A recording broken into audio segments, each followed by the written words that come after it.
गुरुजी, मैं पानी का लोटा चढ़ाते चढ़ाते मेरा पूरा कम से कम मेरे को 8 साल हो गया, पर मेरी जिंदगी में सुख बिल्कुल नहीं आया।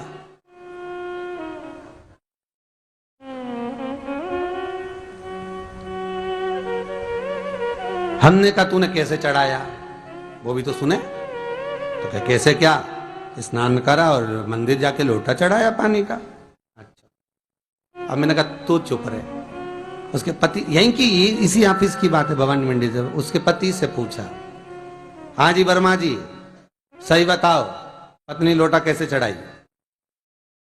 गुरुजी, ना जाने कहां के महाराज के चक्कर में पड़ी, लोटा भर के पानी चढ़ाने जाए, नहाने के बाद बच्चा इतना सा रो रहा, चिल्ला रहा, पर उसको टच तक नहीं करे, किसी चीज के नहीं छुए, और बिल्कुल कोरी की कोरी साड़ी पहने, धुली हुई, पहले ही बाथरूम में टांग के धर दे, उसको कोई छू नहीं सकता, टाविल टच नहीं कर सकता, और ऐसी जाके शंकर जी के फिर लोटा चढ़ाए।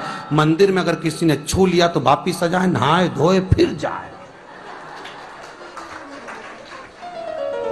मैंने कहा बस अब तो तू ऐसी जिंदगी भर चढ़ाती रहे तो भोलेनाथ आएगा ही नहीं।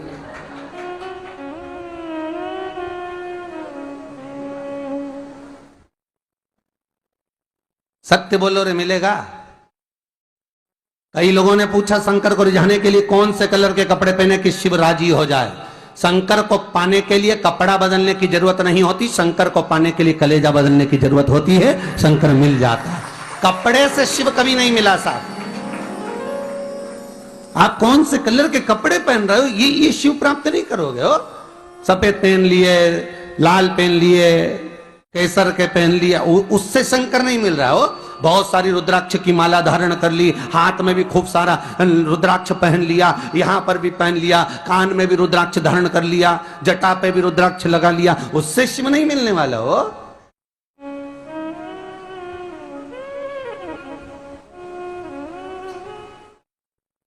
अरे भाई,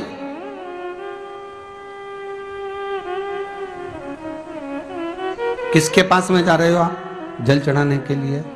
जम के बोलिए जरा। शंकर जी के पास। शंकर जी कौन है? तुम्हारे कौन से मतलब नहीं है। भगवान को तो केवल इतना मतलब है कि आप मन कैसा लेकर आए हो। ये तन साफ करने से, स्नान करने से, खूब रगड़ रगड़ के नहाने से, लक्स पेयर से, खूब घिस घिस के नालों ने, क्रीम ने, पाउडर, डेंटिंग पेंटिंग करके फिर भगवान के पास जाओ और बढ़िया 2-4 घंटे तक फैशन करके भगवान को रिझाओ। भगवान रिझेगा?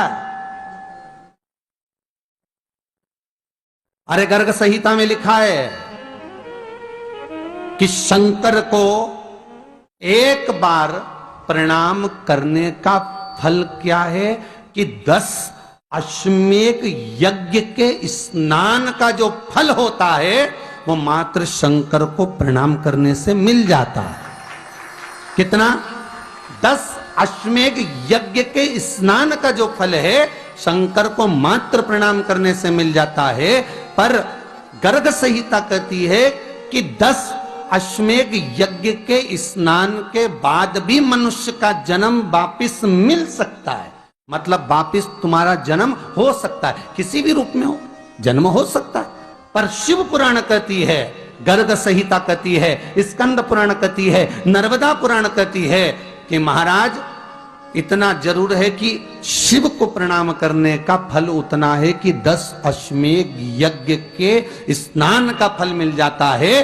पर गर्ग संहिता कहती है कि शंकर के चरणों में अगर प्रणाम कर लिया तो ये पक्का है कि अश्वमेध यज्ञ का फल भले कट जाए पर शंकर के प्रणाम का फल नहीं कटता, उसका वापिस जन्म नहीं होता और वो शिव का हो जाता, वो शंकर का हो गया, फिर उसका जन्म नहीं है महाराज।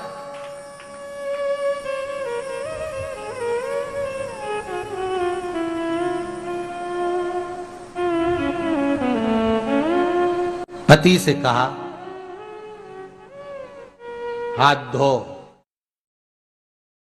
स्नान कर लो जल्दी से, फिर अपन को चलना है मंदिर। पति बोला नहा लिया एक बार तो दूसरी बार फिर से नहा लो।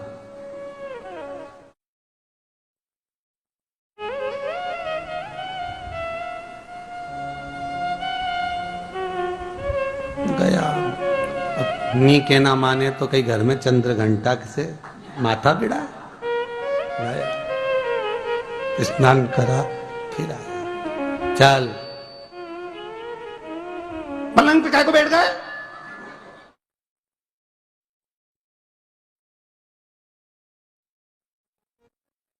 पलंगी तो है।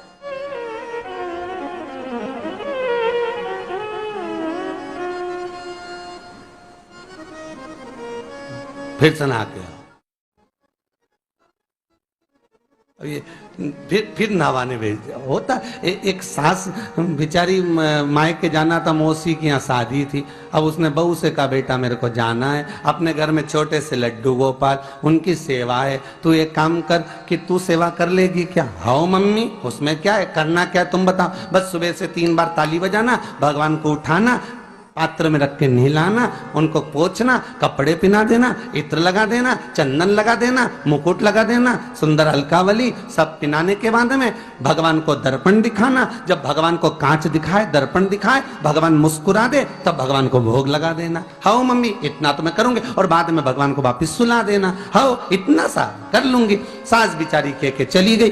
अब बहू सुबह से उठ के 3 बार ताली बजाई, भगवान को उठाया, बिठाया, नहवाया, तैयार कर दिया। तैयार करके जो दर्पण दिखाया तो भगवान को मुस्कुराया ही नहीं। अब इसको कौन समझाए कि पीतल की मूर्ति कोई हंसे है? पर उसने तो विचार करा कि सास कह के गई भगवान जब मुस्कुरा दे तो उनको भोग लगा देना। अब भगवान तो कोई मुस्कुराए नहीं, ये दर्पण दिखाया। इसको लगा कि मेरी सेवा में कोई कमी रह गई। इसने भगवान का कपड़ा वपड़ा वापिस उतारा, इनको वापिस रजाई में सुला दिया।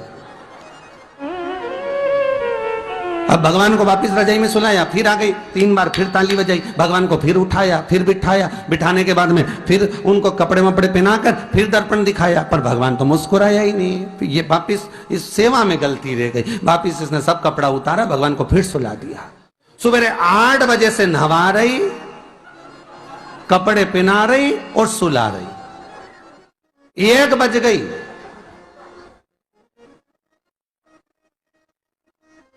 कुछ गलती रह गई होगी अपने सास के गई। अब की बार फिर भगवान को नहवाया। भगवान भी मन में सोचे नहवाई नहवा रही, खवा तो कछु ना रही। 28 बार नहवा दिया। इसके बाप का क्या जाए, 29 बार भी नहवा देगी। सर्दी होगी तो हमको होगी, इसका क्या जाए। नहवा ही रही है और खवाती कुछ नहीं, फिर सुला देती है, फिर ताली बजा। अब क्या फिर आ गई और 29वीं बार फिर बैठ गई और फिर भगवान को नहवाया, कपड़े पहनाया, और पहनाने के बाद भगवान का श्रृंगार करके जैसे ही दर्पण उठाया, उठा के जो भगवान को दिखाने लगी, भगवान ने मन में सोचा अब की बार तो हंसी दूंगा, चाहे कुछ भी हो जाए। और भगवान दोनों दांत दिखा दिया। जैसे ही भगवान ने दांत दिखाया, इसने दर्पण रखा और जल्दी से भोग लाई, भगवान के जिमाया। भगवान के जिमाया, जिमने के बाद भगवान को फिर वापस सुला दिया। अब ये सुबह से जैसे ही आए तो भगवान पहले ही मुस्कुरा के, क्योंकि भगवान को मालूम है नवाएगी 25 बार का मतलब उससे चंद हंसी दो, हंसने में क्या जाता। तो भगवान पहले से मुस्कुरा के बैठ जाए। अब एक दिन सास आ गई। सास ने कहा बहू अब सेवा मैं कर लूंगी। हाँ मम्मी कर लो। मम्मी सेवा करने बैठी। मम्मी ने भी स्नान कराया, श्रृंगार करा, कपड़े पहनाए, मुकुट लगाया। सब लगाने के बाद जैसे ही सास कांच दिखाने के लिए दर्पण को उठाई, इतने में से मूर्ति में से आवाज आई, दर्पण तो तेरी बहू दिखाएगी, उसको बुला दे, बहुत जोरदार दिखाती, वो दिखा सकती, तू वापिस धर दे दर्पण, तेरे बस का नहीं। भगवान को भी लगा कि भैया सामने, अब इसमें कोई दिखावा था क्या? प्रेम, वात्सल्य था। भगवान भक्ति के बल पर ही था। फिर बैठ गए पलंग पे, नाव वापिस नाते नाते चले, मंदिर पहुंच गए और राम बेलपत्तर तो घर घर ही आई। जैसे ही बोली बेलपत्तर घर धरी आई, पति इसको घूर के देखा, 2 बार नवाया है और बेलपत्तर रखी आई घर। ये पति से कहती कि तुम लेने जाओ, उससे पति पहले ही बोल दिया था कि मेरा तो आज घुटना बहुत दुख रहा, बहुत घुटना दुख रहा।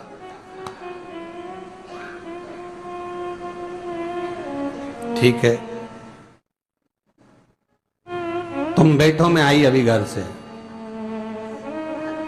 अब घर जाते जाते मालूम पड़े फिर कहीं का कोई छुआ गया तो नहाने बैठ गई। फिर आई, इसकी जो पूजन की थाली रखी थी, कोई भगत आया बेचारा, उसने सोचा मंदिर की थाली है, सब चढ़ा चुड़ू के चले गया सब। पति से बोली तुमने अकेले ही पूजन कर ली, मैं तो करा ही नहीं। ये नंदी जहां बैठा उसके पास में बैठा, मैंने हाथ नहीं लगाया। तो ये सामान कौन चढ़ाया? इनकी आई थी, सब चढ़ाया। तो क्या शर्म नहीं आई? बेलपत्तर तो था ही नहीं। तो क्या सियोर वाला महाराज की कथा सुनी थी, शंकर जी पे से उठा लिया, धो के चढ़ा के वो गई, वो चली गई। शिव ये नहीं कह रहा कि तुम वस्तुएं बटोर कर लाओ। शंकर कहता तुम्हारे पास में मिल जाए तो समर्पित कर दो, नहीं मिले धोया, वापिस शिव को चढ़ा दिया, वापिस शंकर को समर्पित कर दिया। शिव स्वीकार करेंगे। 1 महीने तक भी एक बेलपत्र को धोकर शंकर को रोज चढ़ाते रहो तो भी शंकर स्वीकार करेंगे। उसमें भगवान ये नहीं सोचेंगे कि निर्माल्य है, स्वीकार करेंगे।